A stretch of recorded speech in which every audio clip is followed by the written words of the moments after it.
Bonjour, je suis le pasteur Marie-Hélène Moulin de l'église Ecclésia 21 à Nice et nous sommes en train d'étudier une série qui pose les fondamentaux de la doctrine chrétienne. Et nous avons utilisé des passages du livre aux Hébreux, un livre dont l'auteur est Paul, l'apôtre Paul. Il n'est pas nommé, contrairement aux autres épîtres où nous trouvons le nom de l'auteur, mais les théologiens s'accordent pour dire que c'est bien lui. Alors, je vais vous inviter à écouter ou à lire, si vous avez votre Bible, Hébreux chapitre 5, versets 11 à 14. Nous avons beaucoup à dire là-dessus étant tout ce qui a été dit précédemment, et je vais vous encourager à lire de quoi l'apôtre Paul parle. Il parle, à vrai dire, des différentes cérémonies qui préfiguraient la venue de Christ, ce que Christ allait accomplir pour l'humanité dans sa mort, son ensevelissement et sa résurrection. Et il dit des choses difficiles à expliquer. Il aimerait aller plus loin dans l'explication de ce qui est lu précédemment, mais il nous fait part de sa frustration. Et il dit, vous êtes devenus lents à comprendre. Donc il y a comme une régression qu'il va expliquer d'ailleurs dans les versets suivants. Il dit, vous en effet, qui depuis longtemps devriez être des maîtres, c'est-à-dire des personnes qui devriez enseigner d'autres, vous devriez transmettre la connaissance. Vous avez encore besoin qu'on vous enseigne les premiers rudiments des oracles de Dieu. Vous en êtes venus à avoir besoin de lait et non d'une nourriture solide. Or, quiconque en est au lait n'a pas l'expérience de la parole de justice, car il est un enfant. C'est-à-dire que l'apôtre Paul dit, j'ai l'impression d'être encore en maternelle avec vous. Mais la nourriture solide est pour les hommes faits, c'est-à-dire matures, pour ceux dont le jugement est exercé par l'usage, à discerner ce qui est bien et ce qui est mal. Donc, l'auteur, on sent très bien qu'il est préoccupé par le niveau spirituel de ceux à qui il adresse cette épître, cette lettre, et il est en train de leur expliquer pourquoi. Il est en train de leur dire, voilà, moi je voudrais bien aller plus loin avec vous, il y a tellement plus de révélations que ce que vous ne connaissez déjà, mais il dit, vous êtes lents à comprendre, vous restez au rudiment, et on est obligé de revenir, on n'arrive pas à les quitter, on n'arrive pas à aller plus loin, et il est évident que cela va vous garder à un niveau spirituel de l'enfance. Vous devriez être des gens matures, des gens qui sont capables de comprendre plus, c'est-à-dire d'assumer plus, de faire plus, mais il dit non. Et vous êtes devenus lents à comprendre. Et il dit ici, pourquoi ? Tout simplement parce que vous manquez de pratique. Vous n'êtes pas en train de pratiquer ce que vous savez. Verset 1 du chapitre 6, c'est pourquoi, laissant les éléments de la parole de Christ, ou comme il les a appelés plus haut, les premiers rudiments, cela veut dire qu'il y en a d'autres, tendons, ayons la volonté de grandir, cela implique faisons des efforts pour grandir, cela veut dire, pratiquons et allons chercher. C'est une chose, hein. Vous avez des chrétiens qui sont là en train d'attendre qu'on les serve, qu'on leur apporte la parole, et c'est d'autant plus facile aujourd'hui que il y a Internet, donc il y a juste à allumer le poste, l'écran, et paf, voilà. Ah, il y a quelqu'un qui a préparé quelque chose pour nous. Mais ça n'est pas parce que quelqu'un allume son poste qu'il a la volonté de grandir, qu'il fait des efforts pour aller chercher sa nourriture. On n'apprécie pas ce qui sans cesse vient vers nous. Ça, c'est clair. Au contraire, ceux qui ont l'habitude qu'on leur donne sans fournir d'efforts de leur part, en général, ce sont des gens qui finissent par considérer comme un dû ce qui, au départ, leur est donné de bonne grâce. Et bien sûr que j'utilise les médias, et d'ailleurs la bonne preuve, hein, c'est cette série-là que nous libérons, que nous donnons sur Internet, mais cela ne dispense pas d'aller à l'église. Cela ne dispense pas de faire des efforts pour aller chercher la nourriture.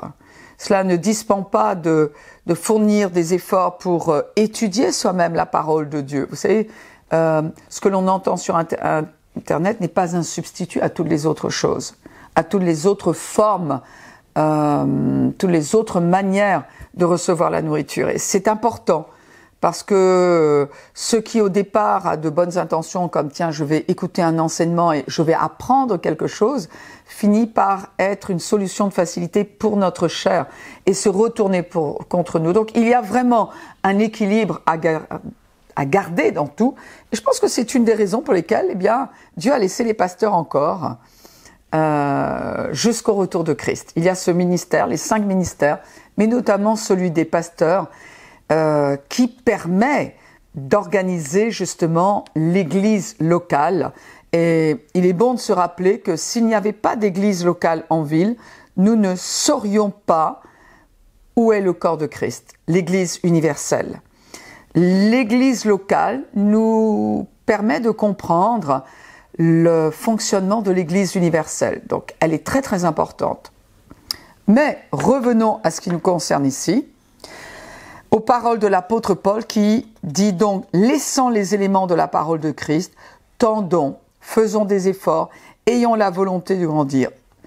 Et tendons à ce qui est parfait, à ce qui est complet, tendons à tout le reste que Dieu a l'intention de nous donner, sans poser de nouveau le fondement, l'abaisser.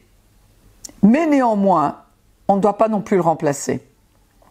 Quel est ce fondement? Quels sont ses premiers rudiments?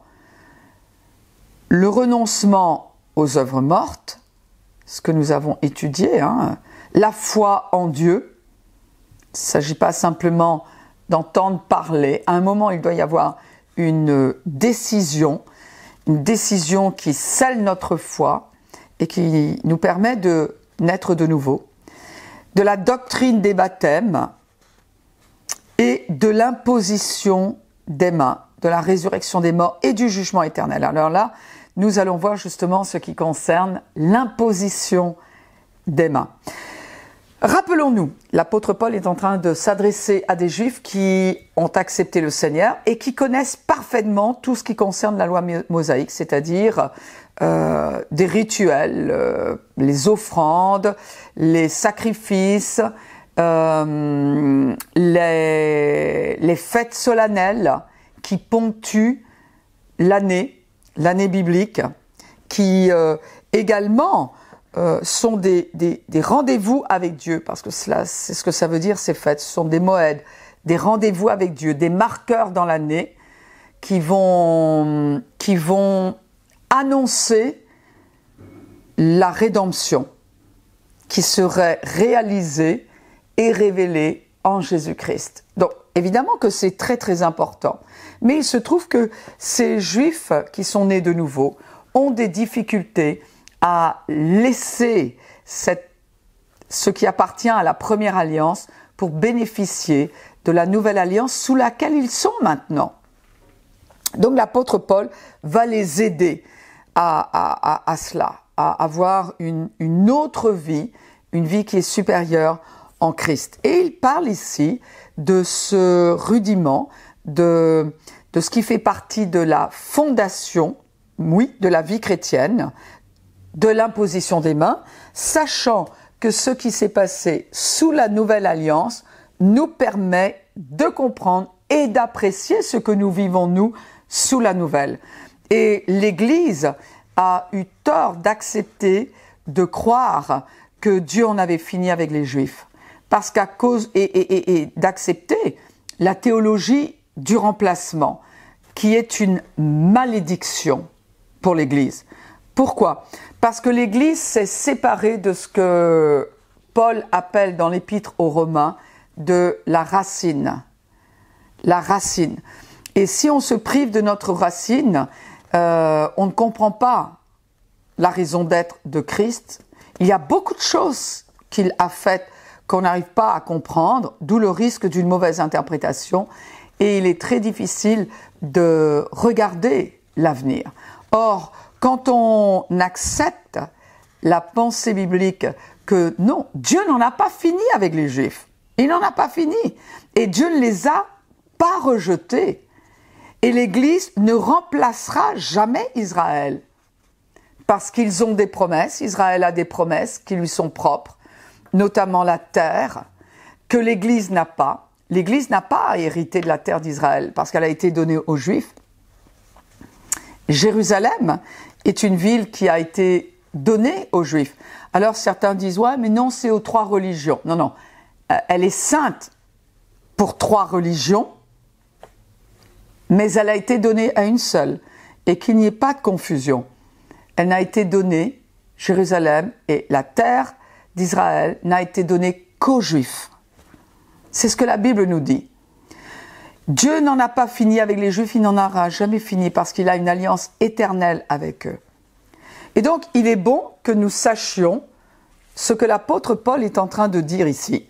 Parce qu'à vrai dire, il ramène à ce qui se faisait sous l'Ancien Testament et il nous permet de voir à la lumière de ce que Jésus a fait, ce que, à vrai dire, il nous appartient aujourd'hui et ce que Dieu était en train de faire pour l'humanité. Et ici, il est question de l'imposition des mains. Eh bien, justement, dans Lévitique, au chapitre 1, verset 3, « Voici de quelle manière Aaron entrera dans le sanctuaire. » L'apôtre Paul est en train de ramener ces Juifs qui ont accepté Jésus à ce qu'ils savent déjà. Hein? Mais pour nous l'apprenons pour nous non-juifs. « Voici de quelle manière Aaron entrera dans le sanctuaire, donc ça c'était bien avant Christ, il prendra un jeune taureau pour le sacrifice d'expiation et un bélier pour l'holocauste. Plus tard, il est parlé d'autres animaux et il est expliqué ce qui se passerait. Donc il y a ici une cérémonie qui aura lieu une fois par an pour l'expiation des péchés. Voilà comment ça se passe. Et l'apôtre Paul parle de l'imposition des mains, Lévitique 16, 21, Aaron, donc le sacrificateur, celui qui sert devant Dieu, posera ses 2 mains sur la tête du bouc vivant. Et il confessera sur lui toutes les iniquités des enfants d'Israël et toutes les transgressions par lesquelles ils ont péché. Il les mettra sur la tête du bouc, puis il le chassera dans le désert, à l'aide d'un homme qui aura cette charge. Ce qui est décrit ici se passait le jour de Yom Kippour, c'est-à-dire le jour des expiations. Il y avait un bouc qui était un animal qui était sacrifié et l'autre devait être chargé des péchés du peuple. Au moment de l'imposition des mains du sacrificateur sur la tête du bouc qui était vivant, et ensuite, ce bouc-là, qui était chargé parce que donc le sacrificateur avait parlé, confessé tous les péchés du peuple, ce bouc-là, après cette fameuse imposition des mains, était libéré dans le désert, chargé des péchés. Et c'est à cela que fait référence l'apôtre Paul quand il parle de cette imposition des mains. Dans Ésaïe chapitre 5, versets 4 à 5, pourquoi ? Parce que celui qui était chargé des péchés était maudit et il était éloigné des vivants. La Bible dit que tous nous avions péché. Tous les êtres humains ont hérité par leur sang de la nature pécheresse d'Adam et Ève. Tous parce que nous sommes nés d'eux et nous sommes leurs descendants alors qu'ils vivaient déjà dans un état de séparation d'avec Dieu. Quand ils ont accepté de douter de Dieu, quand ils ont choisi de faire leur vie sans Dieu, ils ont changé de nature spirituelle, ils ont reçu la nature du péché, ils ont perdu la vie de Dieu qui était en eux, et ils ont été chassés de la présence de Dieu, et ils ont vécu sous la domination du péché. Dans cet état de séparation d'avec Dieu, ils se sont multipliés et ils ont eu des enfants. C'était ce qui était au départ une bénédiction par laquelle la puissance de se multiplier, par laquelle ils devaient donner une famille à Dieu, eh bien ils se sont multipliés dans le pays des ténèbres, on peut dire, séparés d'avec Dieu, sans la conscience de Dieu. Donc nous sommes tous nés dans un état de séparation d'avec Dieu. Mais Dieu ne voulait pas que nous restions là. Donc qu'est-ce qu'il a fait? Eh bien, il a commencé par montrer à travers les rituels du peuple juif, un peuple qu'il s'est constitué lui-même, qu'il s'est suscité lui-même à partir d'un seul homme, Abraham. Eh bien, il leur a confié différentes cérémonies, différentes ablutions, des fêtes, par lesquelles il allait leur prouver et ainsi prouver à l'humanité que par ses propres efforts, l'être humain ne peut pas satisfaire le standing de Dieu, ne peut pas retrouver sa pureté, ne peut pas se débarrasser de ses péchés, c'est-à-dire ne pourra jamais être en règle avec lui. À moins que Dieu ne se suscite lui-même un sacrifice, l'être humain ne peut pas retrouver le chemin vers Dieu, ne pourra jamais être réconcilié avec Dieu. Et donc, par ces cérémonies, par ces sacrifices, à travers qu'il avait confié au peuple juif, eh bien, c'est ce que Dieu a essayé de montrer. Et il est dit ce que l'agneau de Dieu, qui serait le Messie, celui qui aurait un sang pur, parce qu'il n'aurait jamais péché, parce qu'il serait né d'une vierge, et ça n'est pas la femme qui donne le sang, c'est le Père. Il serait né d'une vierge, son sang serait pur. Ésaïe, chapitre 53, nous parle de ce sauveur qui viendrait. Cependant, ce sont nos souffrances qu'il a portées, donc à la croix. C'est de nos douleurs qu'il s'est chargé. Vous vous rappelez, ce souverain sacrificateur qui chargeait le bouc vivant en lui imposant les mains et en confessant les péchés du peuple d'Israël. Eh bien, ici, c'est ce qui est arrivé à la croix.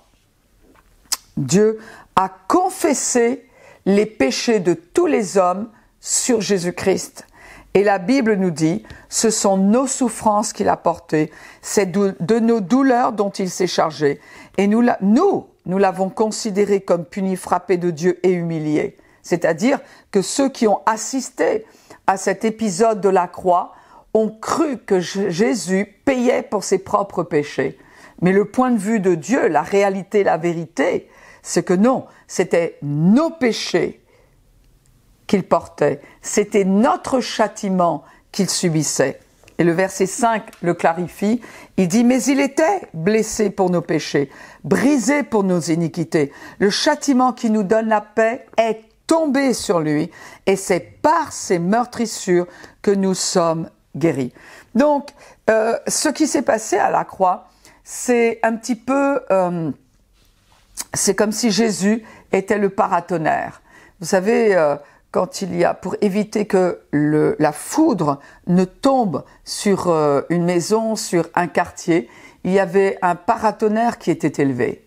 C'est-à-dire que le paratonnerre attirait à lui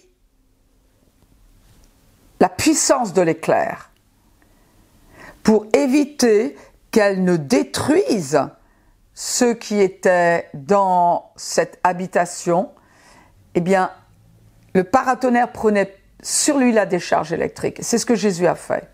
Jésus a subi la foudre de la colère de Dieu.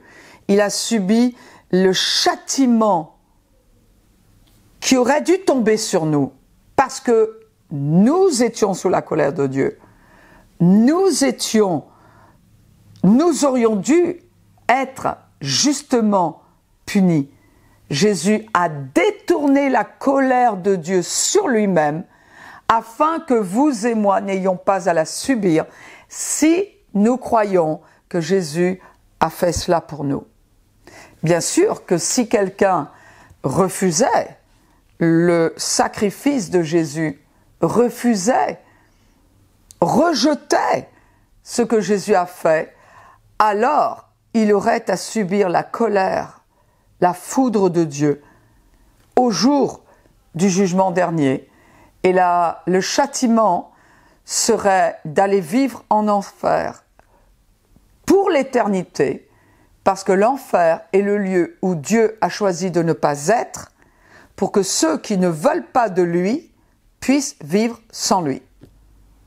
Et il est clair qu'il est donné aux hommes de faire ce choix le temps de leur passage sur terre. C'est-à-dire, pendant que nous sommes sur terre, nous devons choisir où nous allons passer l'éternité. Après, nous sommes passés dans l'éternité et c'est trop tard pour choisir où nous allons vivre. Qu'est-ce qui va déterminer où nous allons vivre? Eh bien, ce que nous avons choisi. Ou bien nous avons choisi de croire que le sacrifice de Jésus était pour nous parce que nous acceptons que nous sommes pécheurs, que nous avons besoin, malgré tout, et que nous méritons de payer pour nos péchés. Mais puisque Dieu a envoyé un sauveur, nous acceptons de croire que c'est lui. Et nous acceptons que Dieu l'a ressuscité d'entre les morts en preuve d'acceptation, de confirmation que ce que Jésus a fait est suffisant. Si quelqu'un rejette cette nouvelle, alors il faudra qu'il aille payer pour ses péchés.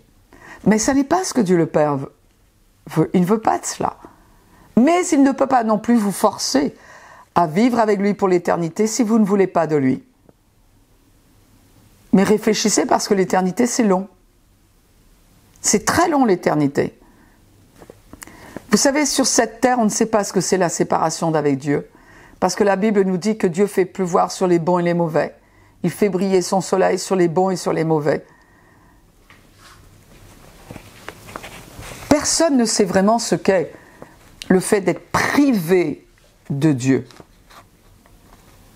Mais je vous encourage à mesurer ces paroles. Parce que Dieu a fait quelque chose pour vous réconcilier avec lui. Et c'est cela que l'apôtre Paul est en train de parler. Et l'apôtre Paul est en train d'expliquer à ceux qui vont lire cet épître-là, de dire, comprenez que Dieu, pendant des siècles, a essayé de montrer ce qu'il allait devoir faire. Il allait devoir charger quelqu'un, un innocent, des péchés de quelqu'un qui méritait de payer pour ses propres péchés.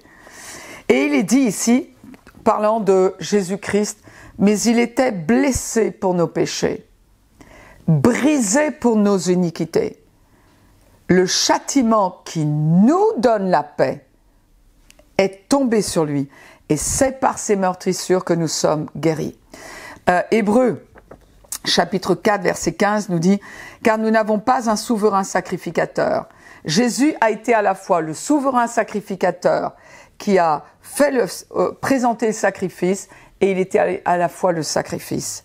Et il dit « Nous n'avons pas un souverain sacrificateur qui ne puisse compatir à nos faiblesses. Au contraire, il a été tenté comme nous, en toutes choses, sans commettre de péché. » C'est pour cela que nous ne pouvions pas payer pour nos péchés. Parce que si nous avions dû aller sur la croix, ça ne serait que pour nos péchés que nous aurions payé. Et si nous avions été en enfer, nous aurions été pour nos péchés. Jésus est allé en enfer à notre place parce que lui n'avait jamais péché. Grâce à ce qu'il a fait, nous pouvons éviter l'enfer. Nous devons choisir. Oh, exactement comme ce bouc qui était resté vivant. Il était resté vivant, lui innocent, mais avait été chargé des péchés d'un coupable. Aujourd'hui, Dieu peut nous traiter comme un innocent, c'est-à-dire que Dieu ne nous fait pas payer pour nos péchés. Il ne peut pas empêcher les conséquences de nos choix, de nos propres péchés. Ça, il ne peut pas empêcher. En revanche, lui, de son côté, ne nous fait pas payer pour nos péchés et ne réclame pas que nous payons pour nos péchés. Quelquefois, il y a des gens qui ne comprennent pas les dimensions de la rédemption et qui disent « Ah ben je suis malade parce que je suis en train de payer pour mes péchés ». C'est faux. Pas pour Dieu en tout cas. Parce que Jésus a lui payé pour nos péchés. En d'autres mots, notre facture a été réglée. Et il a été réglé par un innocent. Donc la réconciliation a eu lieu il y a 2000 ans. Hébreux chapitre 5 verset 11 nous dit, permettez,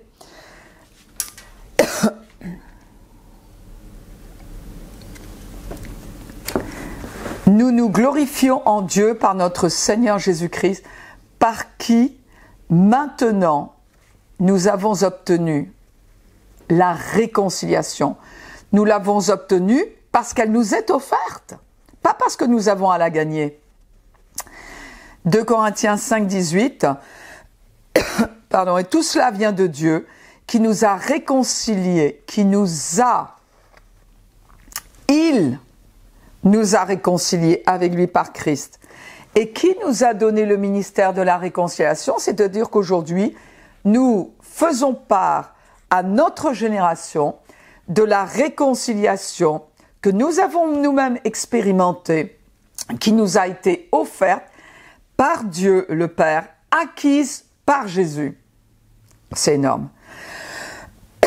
2 Corinthiens 5, 19, car Dieu était en Christ, réconciliant le monde avec lui-même. Quand les gens ont été témoins de la crucifixion, ils ont cru parce que c'était le châtiment des coupables à l'époque, hein, c'était ce que méritait un coupable. Et ils ont cru que Jésus était sur la croix parce qu'il était coupable. Ben oui, il a assumé ta culpabilité, ma culpabilité, notre châtiment. Ça, c'était le point de vue de Dieu. Jésus a livré sa vie afin qu'il puisse recevoir nos péchés, subir le châtiment pour que nous en soyons épargnés et qu'il ne reste plus qu'entre Dieu et nous, non pas la colère, mais la réconciliation. Et c'est pourquoi, jusqu'à aujourd'hui, le message de l'Évangile est proclamé haut et fort, afin que les gens sachent que Dieu n'est en colère contre quiconque. Ça ne veut pas dire qu'il approuve tout ce que l'on fait, mais en tout cas, il ne peut pas nous punir. Oui, la société va nous punir pour le mal que nous avons fait, ça c'est juste, mais éternellement, personne n'ira en enfer pour ses propres péchés. Ben, tu dis alors pourquoi ? Pourquoi le seul péché qui nous sera reproché, c'est celui d'avoir rejeté Jésus-Christ. Et alors, celui qui a rejeté le sacrifice de Jésus, oui, lui, il paiera pour ses propres péchés. Mais là, maintenant, Dieu ne demande pas que nous payions pour notre propre péché. Donc, je ne peux pas accepter que Dieu ne réponde pas à mes prières pour me faire payer pour mes propres péchés. Je ne peux pas accepter cette croyance, elle est fausse. Parce que le péché a déjà été payé. La Bible nous dit clairement, la rédemption a été obtenue. Je ne peux pas, moi, chercher à l'obtenir. Elle a déjà été obtenue. Je relis 2 Corinthiens 5, 19. Car Dieu était en Christ. Il était à l'œuvre. La croix faisait partie de son plan rédempteur. L'ensevelissement de Jésus faisait partie de son plan rédempteur. La résurrection de Jésus était la preuve que le sacrifice de Jésus avait été accepté. Et la Bible nous dit, Dieu était en Christ, réconciliant le monde avec lui-même. La réconciliation entre Dieu et les hommes est l'initiative de Dieu. Il s'est donné lui-même les moyens de nous réconcilier avec lui-même. En n'imputant point aux hommes leurs offenses, pourquoi mes offenses ne sont-elles pas sur mon compte? Parce que c'est Jésus qui a réglé mon ardoise. et il a mis en nous la parole de réconciliation. Voilà, en ce qui concerne l'imposition des mains, un des rudiments qui fait partie de la doctrine chrétienne, c'est celui-là. Comprendre ce qui s'est passé à la croix afin de réaliser qu'entre Dieu et les hommes, il n'y a plus que la réconciliation. La question, avez-vous accepté cette main tendue que Dieu vous a offerte en Jésus-Christ? Avez-vous reçu le pardon de vos péchés? Il a été obtenu pour vous, mais vous le recevez-vous? Acceptez-vous de croire que ce que Jésus a fait à la croix il y a 2000 ans, c'était pour vous? Vous étiez dans le cœur de Dieu. Dieu pensait à vous à ce moment-là. Et s'est arrangé pour que cette bonne nouvelle vienne jusqu'à vous. Maintenant, qu'en faites-vous? Si vous acceptez cette réconciliation, alors, eh bien, il y a une merveilleuse aventure qui vous attend avec Dieu et qui commence par le fait que Dieu vous donne un cœur nouveau. Avec le pardon de vos péchés, Dieu vous donne un cœur nouveau, une vie nouvelle qui est la vie éternelle, la qualité de vie qui est en Dieu. Et il vous invite à vivre avec lui pour l'éternité. Peut-être que vous pouvez répéter cette prière après moi, si chaque mot a du sens pour vous. Et la Bible dit que si vous confessez que Jésus-Christ est votre Seigneur, votre Sauveur, et que vous croyez qu'il est ressuscité d'entre les morts, c'est-à-dire qu'il est vivant, la Bible dit vous serez sauvés, c'est-à-dire vous recevrez le pardon de vos péchés, vous serez lavés par le sang de Jésus, vous recevrez la vie de Dieu qui vous amènera pour l'éternité avec lui lorsque vous quitterez cette terre. Vous voulez bien prier avec moi? Père, dans le nom de Jésus, j'ai compris que tu n'étais pas en colère contre moi. J'ai compris que Jésus-Christ avait agi comme un paratonnerre et qu'il avait détourné ta juste colère qui aurait dû m'être destinée. Il l'a prise sur lui parce que oui, je suis pécheur. Oui, j'ai péché. Et oui, je mérite d'être séparé d'avec Dieu pour l'éternité. Mais Jésus m'évite tout cela parce qu'il a pris sur lui le châtiment qui m'était destiné. Il a payé le prix pour mon péché afin que je n'ai pas à le faire et aujourd'hui, j'accepte Jésus comme mon Seigneur, comme mon Sauveur. Je reçois le pardon de mes péchés. Je reçois la vie éternelle. Je suis né de nouveau et pour l'éternité, je vivrai auprès de Dieu mon Père. Mon Dieu, je t'en suis extrêmement reconnaissant, extrêmement reconnaissante, parce que tu as fait pour moi ce que je n'aurais jamais pu faire pour moi-même. Je suis au bénéfice de ton amour et je t'en remercie au nom de Jésus. Amen. N'hésitez pas à nous adresser vos commentaires, vous pouvez nous écrire à ek21.org et si vous n'avez pas de Bible, eh bien faites-le nous savoir et nous vous enverrons une. En tout cas, je vous dis à très bientôt parce que nous allons continuer cette série en expliquant un prochain rudiment. Je vous dis à très bientôt, que Dieu vous bénisse. Amen.